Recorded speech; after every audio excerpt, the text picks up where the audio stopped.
As of August 8, 2025, the HQ-29 missile defense system continues to occupy a unique and highly controlled space within China's military development framework. The system has not yet been officially unveiled or acknowledged by the Chinese government in public statements or military white papers. However, mounting indirect indicators point to the advanced stage of development and potential readiness for formal display, possibly in an upcoming national-level military parade. The HQ-29 is understood by international observers and defense analysts to be a high-altitude interceptor, likely intended to operate in the terminal or mid-course phase of a ballistic missile's trajectory. The strategic messaging surrounding this system, however, far exceeds the volume of factual or technical data available in open sources, reflecting a broader pattern of state-driven information control, narrative engineering, and propaganda utilization that defines China's approach to showcasing its sensitive military programs. The development of the HQ-29 appears to have followed a long-term strategy, likely beginning in the early 2000s, based on assessments from independent institutions and historical patterns observed in Chinese defense procurement cycles. Various reports suggest that initial trials may have occurred in the mid-2000s, with a key internal validation milestone allegedly reached by 2011. Since that point, no confirmed data has emerged through international defense transparency frameworks or independent third-party observations. The system's operational parameters, such as maximum interception altitude, radar integration, sensor capability, target tracking fidelity, and real-time fire control effectiveness, remain unspecified. In China's domestic media space, such technical depth is not shared with the public. Instead, narratives rely heavily on abstract language, emphasizing success, innovation, independence, and national pride. In this controlled communication environment, the HQ-29 is portrayed not through granular technical detail but as a representation of strategic capability. Chinese state media entities, under the supervision of the Central Propaganda Department, ensure all reporting on military matters follows uniform guidance. Provincial and local outlets are not permitted to conduct independent interviews, release exclusive footage, or comment on ongoing or speculative programs unless directed. This top-down editorial command system extends across television, online news, print media, and educational publications. When HQ-29 is referenced, either directly or indirectly, it is described using stylized language that invokes themes of national strength, technological renaissance, and sovereignty. This strategy extends to the management of domestic social media ecosystems. On platforms like Weibo, Toutiao, Douyin, and Zhihu, state authorities maintain strict algorithmic and manual oversight. Sensitive content, including any speculative discussion of weapons under development or any skepticism about their effectiveness, is either shadow banned or removed outright.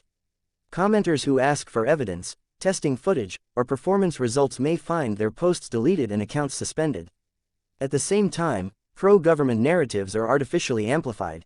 This is achieved through coordinated digital campaigns using state-employed or incentivized users who flood platforms with positive messages, repost official announcements, and engage in guided discussions to steer public sentiment in desired directions. The psychological effectiveness of this tactic is measurable in domestic opinion trends. Surveys conducted through state-linked institutions consistently show high levels of public trust in military programs, despite the absence of publicly verified performance data. This trust is maintained not through open discourse, but through repetition, emotional reinforcement, and the suppression of contradictory perspectives. The HQ-29, like other advanced technologies within this system, is treated as a subject beyond civilian questioning, revered as a national achievement rather than a defense system requiring technical accountability. Beyond domestic borders, the narrative management continues in the form of foreign-facing messaging operations. Chinese state media outlets producing English, French, Spanish, Russian, and other language content portray strategic systems like HQ-29 in neutral or soft defensive language. These articles avoid aggressive rhetoric but emphasize that China possesses the technological capability to defend its territory and interests. Often, these messages are tailored to position China as a technologically self-sufficient nation rising through peaceful innovation rather than military escalation. This outward-facing moderation contrasts sharply with the domestic tone, which is often celebratory, triumphant, and focused on overcoming external obstacles and breaking foreign dominance in defense technology. International influence operations further support the domestic and external messaging architecture. Coordinated online campaigns originating from Chinese-linked sources attempt to shape public opinion or perception on foreign social platforms such as Facebook, YouTube, Reddit, and X. These efforts include the dissemination of content highlighting China's technological breakthroughs, quoting state media, and repeating slogans about scientific progress. Although the overall effectiveness of these campaigns has been inconsistent, often hindered by translation errors, lack of cultural resonance, and artificial engagement metrics, more recent campaigns have become more sophisticated. Artificial intelligence is now reportedly being used to generate persona-based content, simulate organic discussions, and insert tailored comments into trending threads globally. These newer methods aim to create a more authentic-seeming layer of support for narratives around Chinese technological supremacy. What remains absent from both domestic and international channels, however, is factual verification. There are no neutral observers who have witnessed the HQ-29 undergoing operational trials under combat representative conditions. No technical diagrams, manufacturer brochures, or government-endorsed test data sets have been released to support claims of capability. There are no published studies in peer-reviewed Chinese journals assessing its effectiveness or failure modes. This opacity is by design. In the Chinese strategic communications model, ambiguity is a form of control. By tightly regulating the flow of information, the state preserves its ability to adjust public perception, reduce external scrutiny, and maintain strategic ambiguity in a way that enhances deterrence without necessarily requiring proof. This tightly controlled presentation is deeply embedded in China's broader strategic posture. The elevation of technological systems to symbols of national pride is not a recent trend but one that has deepened significantly over the past decade.